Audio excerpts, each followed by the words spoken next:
नमस्कार, ये आकाशवाणी पटना है। अब आप खालिद रशीद से प्रादेशिक समाचार सुनिए। पहले मुख्य समाचार।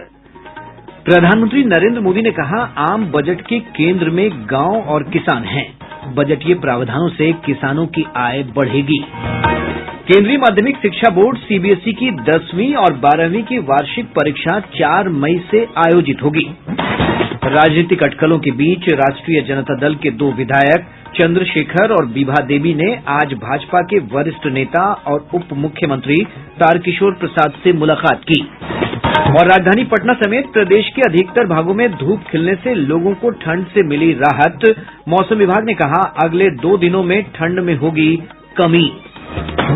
बुलेटिन की शुरुआत इस संकल्प के साथ, कोविड-19 महामारी के खिलाफ देश एकजुट होकर लड़ रहा है। आप भी हमारे साथ सुरक्षा और बचाव के 3 आसान एहतियाती उपायों का संकल्प लें। कोविड-19 से बचाव और सुरक्षित रहने के 3 उपाय। मास्क लगाएं, 2 गज दूरी है जरूरी, सुरक्षित दूरी रखें, हाथ और मुंह साफ रखें। अब समाचार विस्तार से। प्रधानमंत्री नरेंद्र मोदी ने आम बजट की सराहना करते हुए कहा है कि इस बजट के केंद्र में गांव और किसान हैं। उन्होंने कहा कि बजट में कृषि क्षेत्र के विकास के लिए व्यापक आवंटन किए गए हैं। श्री मोदी ने कहा कि बजटीय प्रावधानों से देश के किसानों की आय बढ़ेगी और कृषि से जुड़ी हुई सभी कठिनाइयों का हल निकलेगा। देश में एग्रीकल्चर सेक्टर को मजबूती देने के लिए, किसानों की आय बढ़ाने के लिए बजट में बहुत जोर दिया गया है। कई प्रावधान किए गए हैं। एग्रीकल्चर सेक्टर में किसानों को और आसानी से और ज्यादा ऋण मिल सकेगा। देश की मंडियों को यानी एपीएमसी को और मजबूत करने के लिए, सशक्त करने के लिए एग्रीकल्चर इंफ्रास्ट्रक्चर फंड से मदद का प्रावधान किया गया है। ये सब निर्णय ये दिखाते हैं इस बजट के दिल में गांव है, हमारे किसान है। एमएसएमई सेक्टर को गति देने के लिए, रोजगार के अवसर बढ़ाने के लिए इस बार एमएसएमई सेक्टर का बजट भी पिछले साल की तुलना में 2 गुना से ज्यादा कर दिया गया है। ये बजट आत्मनिर्भरता के उस रास्ते को लेकर आगे बढ़ा है जिसमें देश के हर नागरिक की प्रगति शामिल है। उपराष्ट्रपति और राज्यसभा के सभापति एम वेंकैया नायडू ने कहा है कि 3 नए कृषि कानूनों के मुद्दे पर कल राज्यसभा में चर्चा कराई जाएगी। उन्होंने सदन में हंगामे के बीच सदस्यों को यह आश्वासन दिया। श्री नायडू ने कहा कि राष्ट्रपति के अभिभाषण पर कल धन्यवाद प्रस्ताव के लिए होने वाली चर्चा के दौरान विपक्षी सदस्य किसानों के आंदोलन के मुद्दे को उठा सकते हैं।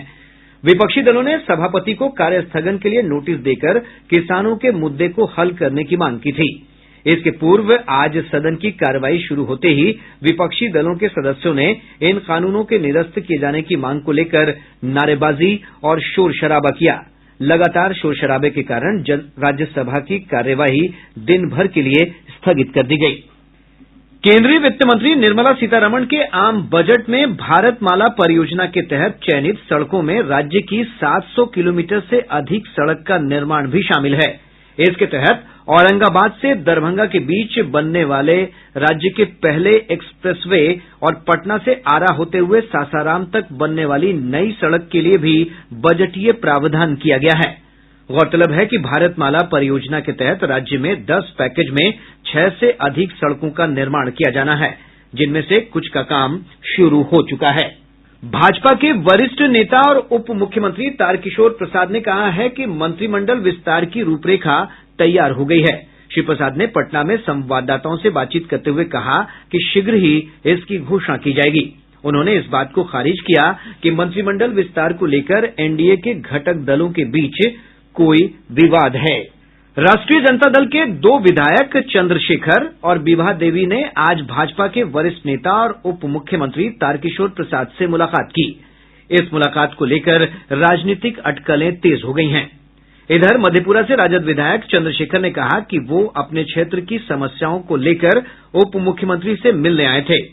गौरतलब है कि कल भी राजद के एक विधायक ने उप मुख्यमंत्री से मुलाकात की थी।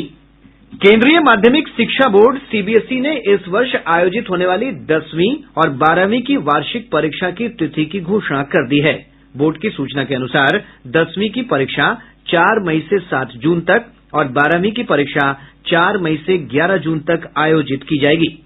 बोर्ड ने परीक्षार्थियों के लिए कोविड नियमों के अनुपालन के लिए विशेष दिशा निर्देश भी जारी किए हैं। प्रदेश भर में 1400 से अधिक केंद्रों पर इंटर की परीक्षाएं सुचारू रूप से चल रही हैं। आज परीक्षा का दूसरा दिन था। बिहार विद्यालय परीक्षा समिति ने सभी परीक्षा केंद्रों पर कोविड नियमों का अनुपालन सुनिश्चित करने के लिए व्यापक व्यवस्था की है। केंद्रीय स्वास्थ्य और परिवार कल्याण राज्य मंत्री अश्विनी कुमार चौबे ने कहा है कि भारत बायोटेक द्वारा विकसित कोविड टीका कोरोना संक्रमण के नए स्वरूप से भी निपटने में सक्षम है। श्री चौबे ने आज राज्यसभा में एक प्रश्न का जवाब देते हुए बताया कि केंद्रीय औषधि मानक नियंत्रण संगठन ने सीरम इंस्टीट्यूट ऑफ इंडिया और भारत बायोटेक इंटरनेशनल को आपातकालीन स्थितियों में उपयोग के लिए देश में कोविड टीकों के उत्पादन की अनुमति दी है। उन्होंने कहा कि कोविड टीके की 1 करोड़ लाख खुराक खरीदी गई है, जिनमें से 1 crore 10 lakh serum institute of India से और 55 लाख भारत बायोटेक से खरीदी गई है। उन्होंने बताया कि इन टीकों की खरीद पर 3 अरब 50 करोड़ रुपए खर्च किए गए। श्री चौबे ने यह भी बताया कि कोविड टीकों के सामान्य दुष्प्रभावों में सिरदर्द, दाने, ठंड लगना, थकान, बुखार, चक्कर आना और सूजन शामिल हैं। केंद्र सरकार ने कहा है कि देशव्यापी कोविड टीकाकरण अभियान के तहत अब तक 39,50,000 से अधिक लोगों को टीका लगाया जा चुका है। स्वास्थ्य मंत्रालय ने बताया है कि पिछले 24 घंटों के दौरान 1,91,000 स्वास्थ्य कर्मियों का टीकाकरण किया गया है। प्रदेश में अब तक 2,21,523 स्वास्थ्य कर्मियों का टीकाकरण किया जा चुका है। आज 37,139 स्वास्थ्य कर्मियों को कोविड का टीका लगाया गया।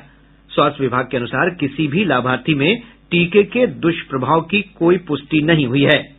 इधर विभाग से मिली जानकारी के अनुसार राज्य में कोरोना से ठीक होने वालों की दर बढ़कर 98.98% हो गई है, जबकि प्रदेश में सक्रिय मामलों की संख्या अब मात्र 1,154 रह गई है। प्रादेशिक समाचार आप आकाशवाणी पटना से सुन रहे हैं। देश में कोविड से स्वस्थ होने की दर 97.05% हो गई है। पिछले 24 घंटों के दौरान 13,423 लोग स्वस्थ हुए हैं। वहीं इसी दौरान 8,655 नए कोविड मरीजों की पुष्टि हुई है। इसके साथ ही इस महामारी से संक्रमित लोगों की कुल संख्या 1,07,66,245 हो गई है। इस समय देश भर में 1,63,353 सक्रिय मामले हैं। एम्स नई दिल्ली के वरिष्ठ चिकित्सक पीयूष रंजन ने कहा है कि कोविड-19 का टीका आ जाने के बावजूद लोगों को सावधानी बरतनी चाहिए। एक अतिरिक्त सुरक्षा कवच के रूप में हमारे पास अभी ये वैक्सीन आया है और जैसा कि किसी भी बड़े कदम के साथ होता है कि इसको लेकर के कुछ संशय लोगों के मन में आ गई हैं, तो लेकिन हमें उन संशय से अपने आप को दूर रखना है और जो अतिरिक्त सुरक्षा कवच है कोविड-19 बीमारी के विरुद्ध में, हमें उस सुरक्षा कवच से लैस होकर के इस बीमारी को अपने बीच से बिल्कुल दूर कर देना है। डॉक्टर रंजन ने बताया कि कोविड टीके का दूसरा डोज लेने के बाद ही इस वायरस के खिलाफ शरीर में रोग प्रतिरोधक क्षमता विकसित होती है। तो वैक्सीन के पहले शॉट लेने के बाद, यानी कि पहला टीकाकरण और उसके बाद 1 महीने के बाद दूसरा डोज होगा और दूसरे डोज के 14 दिन के बाद ही आपको इसकी इम्यूनिटी जो है फुल्ली डेवलप होगी। यानी कि पहले दिन जब आप वैक्सीन को लेते हैं उसके लगभग 6 हफ्ते के बाद इस वैक्सीन का पूरा असर आना शुरू होगा। यानी कि पहले इंजेक्शन लेने के 6 हफ्ते तक आपको उतनी ही रिलीजियसली और रिगरसली आपको बाकी प्रोटेक्टिव मेजर्स, जो जैसा कि बार बार बताया जाता है, मास्क पहनना, सोशल डिस्टेंसिंग रखना और पर्सनल हाइजीन का ध्यान रखना, इसे आपको नियमित तौर पर उसी तरह से अनुपालन करते रहना है। राज्य में संविदा पर बहाल कर्मी अब 60 वर्ष की उम्र तक सेवा में बने रहेंगे। मुख्यमंत्री नीतीश कुमार की अध्यक्षता में आज हुई मंत्रिमंडल की बैठक में इस आशय के प्रस्ताव को मंजूरी दे दी गई है। कैबिनेट ने आज की बैठक में कुल 20 एजेंडों पर मुहर लगाई। राजधानी पटना समेत पूरा प्रदेश कड़ाके की ठंड की चपेट में है। मौसम विभाग से प्राप्त जानकारी के अनुसार पिछले 24 घंटों के दौरान मुजफ्फरपुर, छपरा और दरभंगा में कोल्ड डे की स्थिति बनी रही, जबकि गया और भागलपुर में शीतलहर से जनजीवन प्रभावित हुआ है। गया राज्य का सबसे ठंडा स्थान रहा, जहां का न्यूनतम तापमान 4.5 डिग्री सेल्सियस रिकॉर्ड किया गया। इधर दिन में धूप निकलने से पटना और आसपास के इलाकों में लोगों को ठंड से थोड़ी राहत मिली है। मौसम विज्ञान केंद्र पटना के वैज्ञानिक सुधांशु कुमार ने कहा है कि प्रदेश के विभिन्न भागों में उत्तर पश्चिम और दक्षिण पश्चिम हवा के प्रभाव के कारण ठंड में कमी होगी।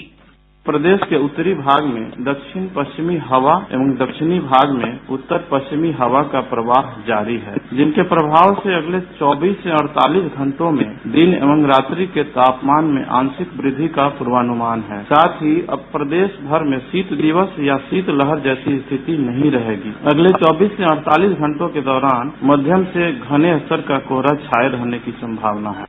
गया जिले के कोतवाली थाना अंतर्गत एक होटल में छापेमारी कर एंटी टेररिस्ट स्क्वाड एटीएस ने 6 संदिग्धों को हिरासत में लिया है।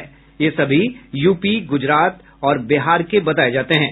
इनके पास से विदेशी करेंसी, जाली नोट और अन्य संदिग्ध सामान बरामद किए गए हैं। वरीय पुलिस अधीक्षक आदित्य कुमार ने बताया कि पकड़े गए संदिग्धों के तार, विदेशी करेंसी और अष्ट धातु की तस्करी मामले से जुड़े होने का पता चला है। उन्होंने संदिग्ध वस्तुओं में विस्फोटक मिलने की बात को सिरे से नकार दिया है। मुंगेर जिले के ऋषिकुंड पहाड़ी इलाके में पुलिस और एसटीएफ ने संयुक्त रूप से छापेमारी कर एक मिनी गन फैक्ट्री का उद्भेदन किया है। इस मामले में 4 लोगों को गिरफ्तार किया गया है। मौके से 5 अर्धनिर्मित पिस्तौल, 5 बैरल, 2 मैगजीन, 4 अर्धनिर्मित मैगजीन समेत हथियार बनाने के विभिन्न उपकरण बरामद किए गए हैं। बिहार विधानसभा भवन शताब्दी वर्ष समारोह 7 फरवरी से शुरू हो रहा है। विधानसभा अध्यक्ष विजय कुमार सिन्हा की अध्यक्षता में आज हुई बैठक में इस समारोह की तैयारी को लेकर सदस्यों के साथ विचार विमर्श किया गया। चर्चा के दौरान विधान परिषद के कार्यकारी सभापति अवधेश नारायण सिंह, उप मुख्यमंत्री तारकिशोर प्रसाद और रेणु देवी समेत विभिन्न दलों के नेता मौजूद थे। केंद्र सरकार ने यूट्यूब पर आए एक वीडियो में किए गए उस दावे को खारिज किया है जिसमें कहा गया है कि तथाकथित मोदी लोन स्कीम के तहत लोगों के बैंक खातों में 75,000 रुपए डाले जाएंगे। पत्र सूचना कार्यालय पीआईबी ने एक ट्वीट में जानकारी दी है कि यह दावा फर्जी है तथा सरकार ने इस तरह की योजना की कोई घोषणा नहीं की है।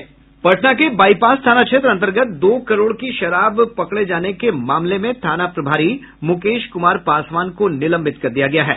राज्य के पुलिस महानिदेशक एसके सिंघल ने इस मामले में 2 अन्य अधिकारियों के खिलाफ भी कार्रवाई के निर्देश दिए हैं। बेगूसराय के पुलिस अधीक्षक आकाश कुमार ने जिले में अपराध नियंत्रण को प्रभावी बनाने के लिए 7 थाना अध्यक्ष समेत 26 पुलिस पदाधिकारियों का तबादला कर दिया है। वहीं व्यावहारिक प्रशिक्षण के लिए बेगूसराय भेजे गए 3 डीएसपी को थाना अध्यक्ष की जिम्मेदारी दी गई है। और अब अंत में मुख्य समाचार एक बार फिर। प्रधानमंत्री नरेंद्र मोदी ने कहा, आम बजट के केंद्र में गांव और किसान हैं। बजटीय प्रावधानों से किसानों की आय बढ़ेगी। केंद्रीय माध्यमिक शिक्षा बोर्ड सीबीएसई की 10वीं और 12वीं की वार्षिक परीक्षा 4 मई से आयोजित होगी।